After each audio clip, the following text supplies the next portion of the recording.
gustaría, antes de poder comenzar, pedirte dos cosas. La primera, que puedas darme toda tu atención. Prometo que voy a ser corto, no voy a tardar mucho, así que no te distraigas, préstame atención para no perderte nada de lo que en esta mañana voy a estar diciendo. Y la segunda es que durante este tiempo lo que pueda estar diciendo lo puedas aplicar primeramente para tu vida, lo puedas tomar para ti, porque muchas veces estamos durante el tiempo de predicación mirando a otra persona o diciendo, mira, esto que está diciendo esta persona le puede venir bien, a ver si lo aplica para su vida, a ver si lo toma para sí, ¿no? Y perdemos para nosotros esa bendición, ¿no? Así que tómalo primeramente para ti y que puedas aplicarlo a tu vida y analizar primeramente tu vida, ¿no? Y bueno, todos tenemos un pasado, ¿verdad? Muchas veces recordamos nuestra infancia, etapas de nuestra vida y demás, ¿no? Yo hace poco tenía que ir al instituto para recoger un título y eso pues me llevaba a recordar no solo el sitio, sino también a recordar personas, a recordar experiencias, a recordar momentos. Pero sí que es cierto que muchas veces hemos escuchado la frase de que el pasado es pasado. Y esto es una verdad, pero que cada uno de nosotros tenemos que hacer como cierta. Porque si revivimos el pasado día tras día, no es pasado. Y en esta mañana quiero hablarte de eso, del pasado y de la necesidad que tenemos de dejar de aferrarnos a nuestro pasado para poder seguir avanzando. Entonces, son varias historias las que en esta mañana quiero que podamos ver y si quiere apuntarla o seguirme junto con la Biblia, como quiera. La primera de ellas se encuentra en Números 11, versículos 4 al 6. Leo la Nueva Versión Internacional, que dice: gente de toda clase. Otra versión lo llama gente extranjera. Se había mezclado con los israelitas. Esa gente solo pensaba en comer y también los israelitas volvieron a llorar y dijeron: ¿quién nos diera carne? Y ahora, antes de seguir, quiero hacer un paréntesis en este primer versículo para hablarte de las personas que aparecen en él. Menciona dos tipos de personas, a los que llama gente extranjera y a los israelitas. Y los primeros, los que llama gente extranjera, ¿quiénes eran? Eran personas que no estaban seguros de su identidad, que no se integraban en una de las tribus, que no pertenecían a una de las 12 tribus.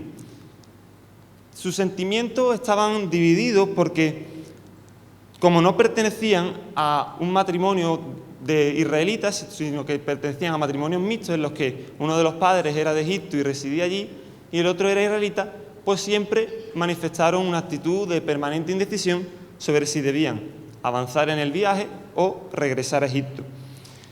Y como no eran ni uno ni otro, no querían ni quedarse en Egipto ni seguir avanzando.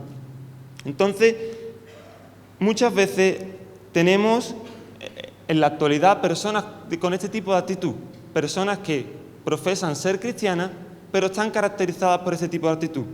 Por una parte, quieren tener contacto con otras personas de la iglesia, suelen acudir a la iglesia, quieren aparecer como personas que viven de acuerdo con los principios éticos del cristianismo, disfrutan de una buena predicación, pero por la otra parte del tiempo pretenden ser como el resto del mundo, viven como este mundo vive.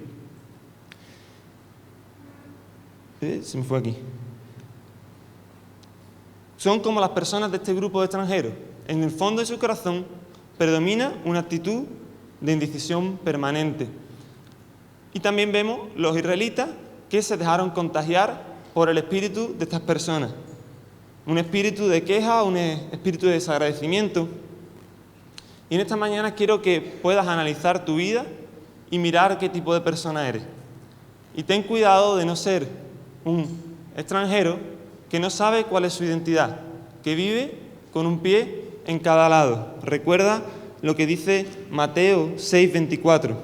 Ninguno puede servir a dos señores, porque o aborrecerá al uno y amará al otro, o estimará al uno y menospreciará al otro. Y ten cuidado de tampoco ser un israelita, que se deja contagiar por el espíritu de este mundo, por un espíritu de queja, por un espíritu de desagradecimiento.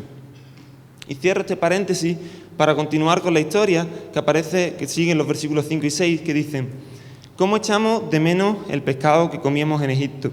También comíamos pepinos, melones, puerros, cebollas y ajo, pero ahora tenemos reseca la garganta y no vemos nada que no sea este maná. El maná venía al pueblo día a día para alimentarlos, pero el pueblo se acostumbró y dejó de verlo como una bendición. Cuando la costumbre de la bendición llega a los corazones, dejamos de ser sensibles a lo que Dios está haciendo por nosotros y de pronto, incluso sin darnos cuenta, comenzamos a anhelar cosas pasadas. El pueblo de Israel comenzó a acordarse del pescado que comían en Egipto. Allí comían todo el pescado que querían. Y seguro que si miráramos cuando estaban en Egipto, hasta se cansaban de comer pescado. Pero en medio del desierto se acuerdan del pescado. No se acuerdan de los latigazos, no se acuerdan del trabajo forzado, no se acuerdan de la esclavitud, no se acuerdan de que antes vivían una vida de esclavos y ahora son libres, no se acuerdan de que en medio del desierto, donde no hay nada, Dios les está proveyendo de manera milagrosa. Se acuerdan del pescado. Por estar mirando lo que tenían en el pasado, se estaban quejando y desagradeciendo las bendiciones de Dios en el presente. Muchas veces nosotros hemos salido de Egipto y nos encontramos en medio de un desierto, pero comenzamos a mirar atrás. Hay cosas que están grabadas en nuestro interior, mensajes que Egipto tatuó en nosotros en la infancia y comenzamos sin darnos cuenta a estar mirando las cosas de atrás.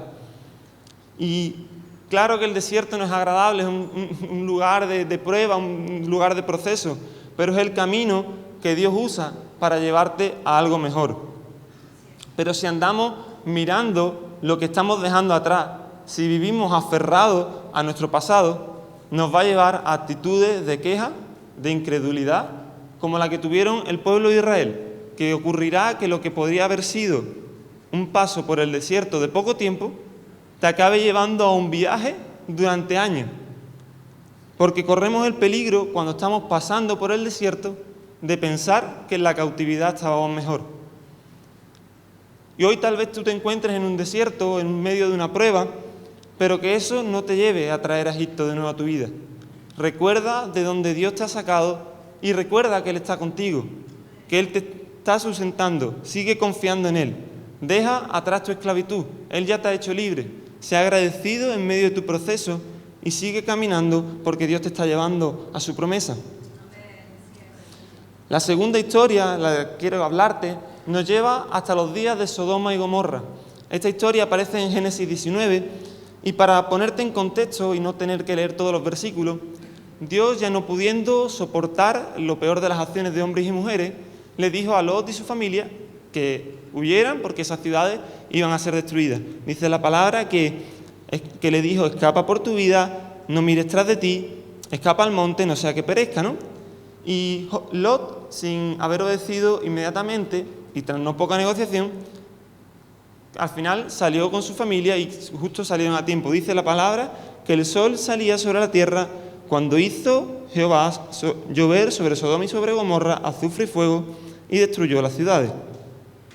Y el versículo 26, que es del cual quiero hablarte y centrarme en esta historia, dice: entonces la mujer de Lot miró atrás, a espaldas de él, y se volvió estatua de sal. La mujer de Lot no solo estaba mirando atrás, sino que en su corazón deseaba volver atrás. Parecía que incluso antes de que pasara los límites de la ciudad, ya ella extrañaba lo que Sodoma y Gomorra le había ofrecido. Se aferró a las comodidades del pasado. No creyó la palabra de Dios porque Dios le estaba llevando a algo mejor. No creyó su palabra y tampoco estaba dispuesta a volverse completamente del pecado. Y déjame decirte que no puedes crecer en Dios mientras sigas aferrado a los pedazos de tu vida pasada. Para crecer, para recibir lo que Dios tiene para ti hoy, tienes que soltar lo que queda atrás. Pablo dice en Filipenses 3, versículos 13 al 14: hermano, yo mismo no pretendo haberlo ya alcanzado, pero una cosa hago, olvidando ciertamente lo que queda atrás y extendiéndome a lo que está delante. Prosigo a la meta, al premio del supremo llamamiento de Dios en Cristo Jesús.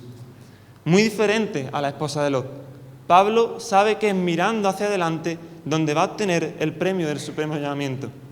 A Dios no le preocupa tanto donde tú has estado como donde tú estás y con su ayuda donde estás dispuesto a ir. Y esto fue lo que la esposa de Lot no consiguió. El pasado sirve para que aprendamos de él, pero no para que vivamos en él. Una vez que hemos aprendido lo que teníamos que aprender, hemos conservado lo mejor de nuestras experiencias, miramos hacia adelante. Recuerda que la fe apunta hacia el futuro. En Hebreos 11:1 dice: es pues la fe la certeza de lo que se espera, la convicción de lo que no se ve. Muchas veces perdemos la fe, no creemos, miramos atrás y anhelamos regresar. Pero recuerda a la mujer de Lot, recuerda que la fe apunta hacia el futuro, recuerda que la fe confía en que Dios tiene grandes cosas para cada uno de nosotros y que Él las cumplirá. Así que no te aferres a tu pasado, no te aferres a la vieja vida que antes llevabas, no te aferres a esos pedazos de tu vida, no te aferres a esos pecados que te están impidiendo avanzar, que te están impidiendo cumplir la voluntad de Dios en tu vida.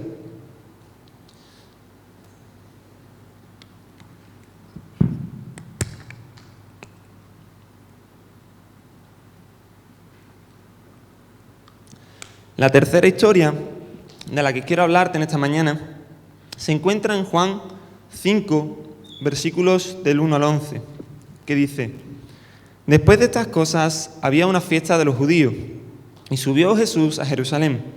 Y hay en Jerusalén, cerca de la puerta de las ovejas, un estanque, llamado en hebreo Betesda, el cual tiene 5 pórticos. En estos yacía una multitud de enfermos, ciegos, cojos y paralíticos, que esperaban el movimiento del agua, porque un ángel descendía de tiempo en tiempo al estanque y agitaba el agua, y el primero que descendía al estanque, después del movimiento del agua, quedaba sano de cualquier enfermedad que tuviese. Y había allí un hombre que hacía 38 años que estaba enfermo. Cuando Jesús lo vio acostado y supo que llevaba ya mucho tiempo así, le dijo: ¿quieres ser sano? Señor, le respondió el enfermo, no tengo quien me meta en el estanque cuando se agita el agua, y entre tanto que yo voy, otro desciende antes que yo. Jesús le dijo: levántate, toma tu lecho y anda. Y al instante aquel hombre fue sanado, y tomó su lecho y anduvo. Y era día de reposo aquel día. Entonces los judíos dijeron a aquel que había sido sanado: es día de reposo, no te es lícito llevar tu lecho. Él le respondió: el que me sanó, él mismo me dijo: toma tu lecho y anda. Vemos que Jesús entró en este lugar en el que existía... Se me quedó chupillado.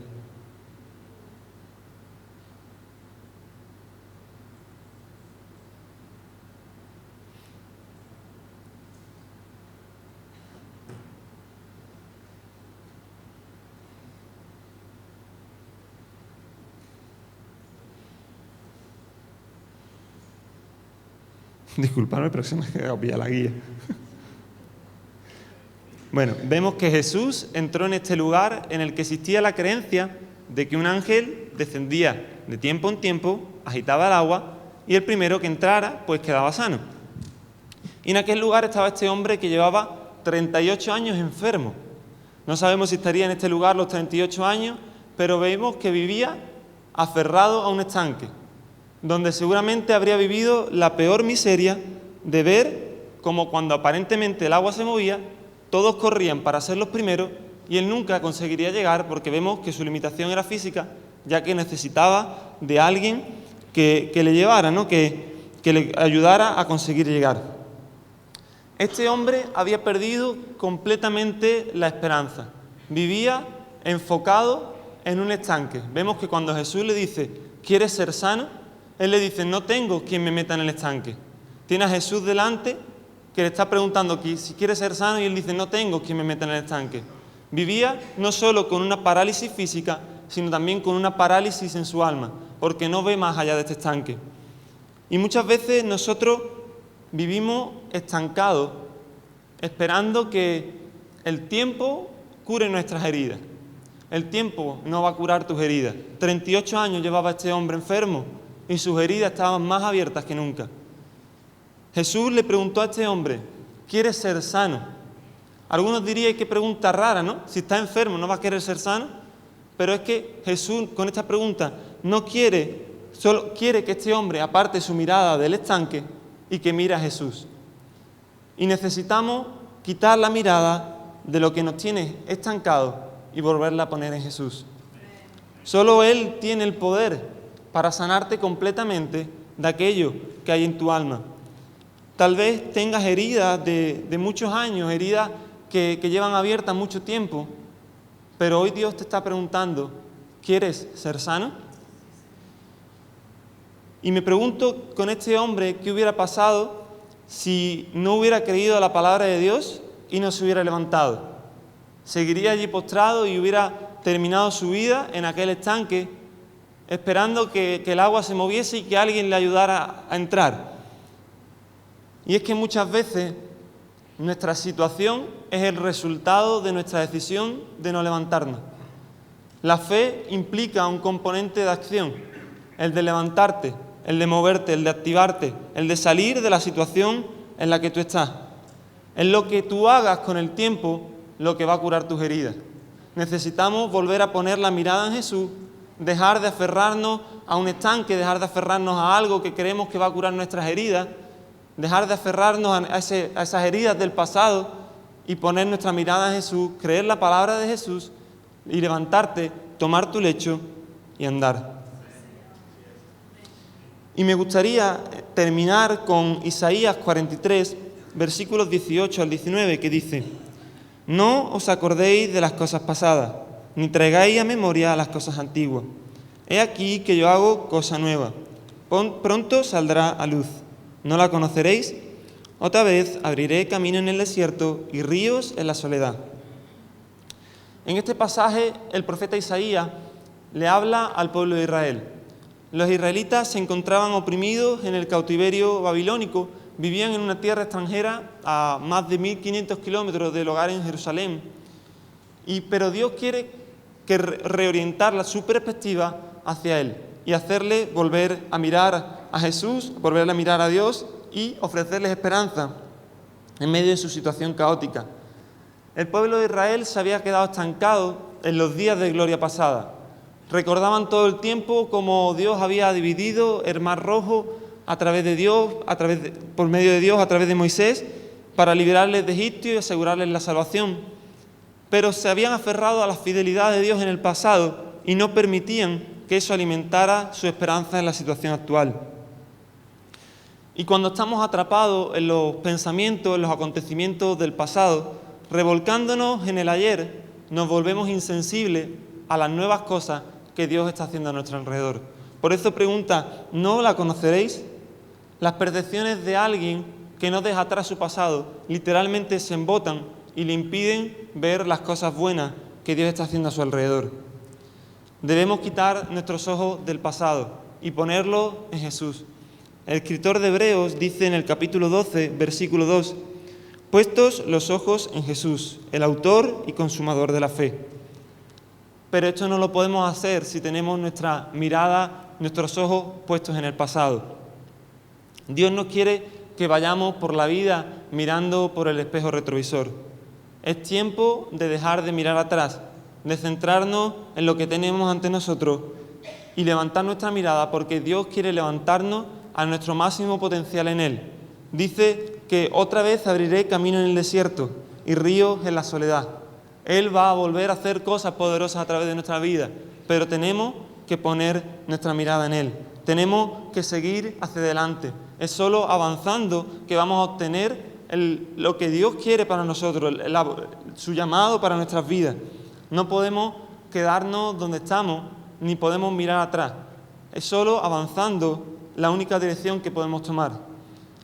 Dios tiene cosas nuevas para cada una de nuestras vidas y Él quiere que dejes de aferrarte a tu pasado, sin que no te aferres a tu cautividad, no te aferres a lo que te ha tenido esclavizado durante años, porque Dios te ofreció libertad. Él te ha dado ya la libertad.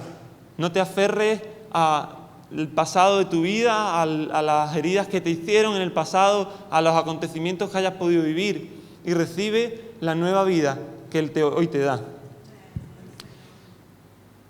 Padre, te damos gracias por tu palabra, Señor. Y te pedimos, Señor, que tú nos ayudes, Padre, a conectar, Señor, con el futuro, Padre, a entender que tú tienes cosas mayores para nosotros, Señor, delante, Padre. Que podamos dejar de aferrarnos a nuestro pasado, que la esclavitud en la que vivíamos podamos dejarlas atrás, Señor, porque tú ya nos has hecho libres. Que aquel pasado en el que vivíamos podamos dejarlos atrás, Señor. Que aquellos pecados que nos han tenido anclados durante años, Señor, podamos dejar de aferrarnos a ellos, podamos soltarlos y seguir avanzando.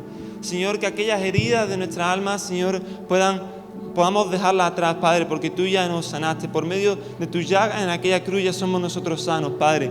Y que podamos seguir avanzando, Padre. Que no nos aferremos a nuestro pasado y que podamos continuar hacia adelante, Padre. Te damos una vez más gracias, Señor. Gracias por tu iglesia, gracias por tu pueblo, Señor. Y gracias por todo lo que tú estás haciendo en medio de tu casa, Señor. Amén. Amén.